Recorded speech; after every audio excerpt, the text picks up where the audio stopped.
Hi guys, well it's me, Abdul Pagadora po. At ngayon po ay ituturo ko po sa inyo, ituturo ko po sa inyo yung tawag nito sampam. Yung mga dinidrain po yung lahat ng tubig dito sa pundo na to ay dito po dito po yung imbakan niya.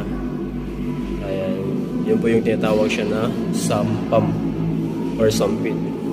Ayan guys, so ayan. At ngayon po ay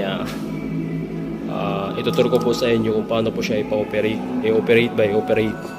And so ito po yung start, yung grain, at saka ito yung stop. At yung first na ipipress mo po is start mo na, tapos i-stop, then continuing to start again, then hayaan mo na siya. At saka habang tawag nito ay nakabukas yan guys, pero yun nga, lahat ng tubig nandun sa loob.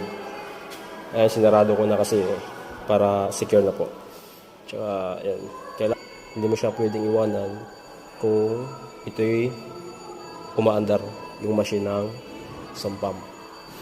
Ayan guys, so yun lang guys. See you for the next time.